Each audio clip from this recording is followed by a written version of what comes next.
యని కొలువరే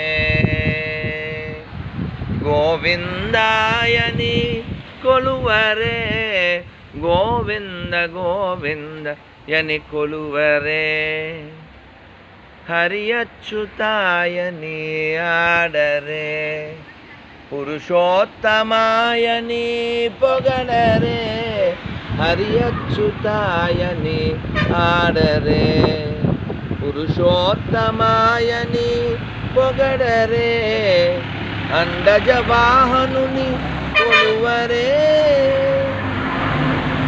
అండజ వాహనుని కొలువరే సిరివరయనుచును వెలగరే జనులు గోవింద గోవిందయని కొలువరే గోవిందాయని కొలువరే గోవింద గోవింద యని కొలువరే.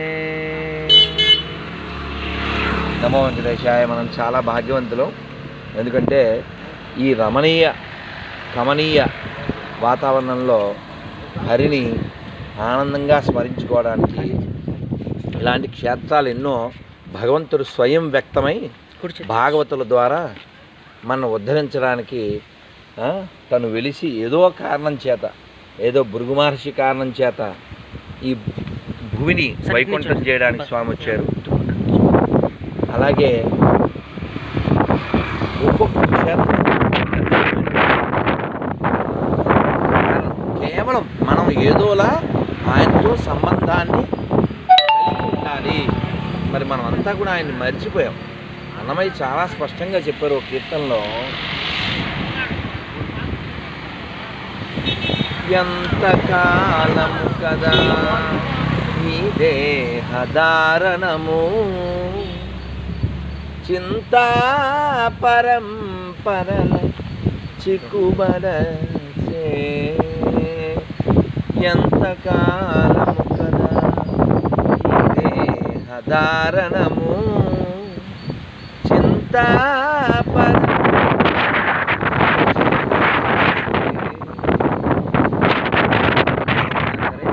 ఈ దేహంలో మనం ఎన్నో చిక్కుల్లో పడిపోతున్నాం. ఆయనకి మనం చిక్కాలి. ఎందుకంటే ఆయనకి చిక్కకపోతే మాయకి చిక్కుతాం. మాయకి చిక్కడం అంటే ఏమిటంటే ఈ శరీరం నేను అని భావించడం. మరి మన అల్టిమేట్ గోల్ ఏమిటంటే ఈ శరీరం నేను కాదు అని తెలుసుకోవాలి. అలా తెలియడం కోసం మనం చేయవలసిన పని ఏంటంటే యాత్ర. యాత్ర యొక్క ఉద్దేశం ఆంజనేయ వచ్చేయడం కాదు. ఈ కొండ ఎక్కడం ఉద్దేశం ఏంటంటే భక్తి వికాస్ మహారాజు వారు ఇంగ్లాండ్లో చూపించారు. వారు ఎప్పుడో ఒక 18-20 ఏళ్ల క్రితం అన్నమాట. కొండ ఎక్కుతున్నప్పుడు మన శరీరం ఒకటే ఎక్కకూడదు, దాంతోపాటు మన చైతన్యం కూడా ఎక్కాలి, మన ఆలోచన కూడా ఎక్కాలి. ఎస్, మన ఆలోచన ఉన్నత స్థితికి వెళ్ళాలి. అంటే ఒక శరీరాన్ని చూసినప్పుడు శరీరం మాత్రమే కనపడకూడదు మనకు. ఓ ఇది నశించిపోయేది, యదృశ్యం తన్నశ్యం, అది మనకు కనబడాలి. ఒక బాలుడు, ఒక యువకుడు, ఓ మధ్య వయస్కుడు, ఒక వృద్ధుడు, ఓ శవం. రియాలిటీ ఏంటి? ఇదంతా టెంపరీ. రియాలిటీ ఆత్మ, అది శాశ్వతం, నేను కాదు. ఇంకో ఈయన చూడండి, మంచి జుట్టు ఉంది, ఈయనకి ఉంది, అఫ్కోర్స్ ఈయనకి ఉండేది, నాకు కూడా ఉండేది. కాలం తీసిపోయింది. కాలం దీన్నే తీసిపోద్ది, దీన్ని తీసుకెళ్ళా, దీన్నే తీసిపోద్ది.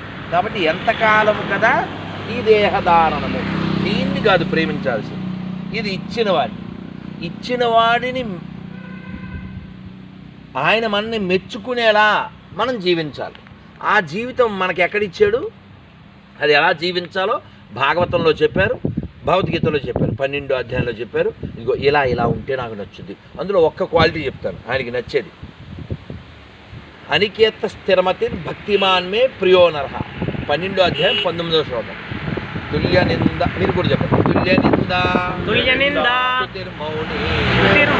సంతుష్టో ఏన కేనచిత్ అనికేత స్థిరమతి భక్తిమాన్మే ప్రియో నరః.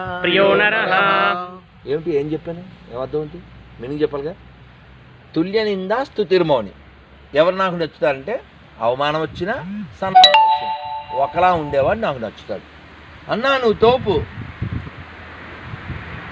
చిచ్చి నో, పొంగద్దు కొంగద్దు రెండు అబద్ధాలే. వాడు పొగిడింది కనబడేదాన్ని. నువ్వెవరు? ఈ కనబడకుండా పోయేది నువ్వు కాదు. ఇప్పుడు కనబడతావండి. 2020 డిసెంబర్ 16 ధనుమాసం ప్రారంభం. ఇవాళ కనపడ్డాం ఏంటి? 2090లో కూడా కనపడతావా? కనపడంగా 2021 నమ్మకాలు లేవు. అవునా? సో కాబట్టి మనం శాశ్వతమని దీన్ని భ్రమించొద్దు.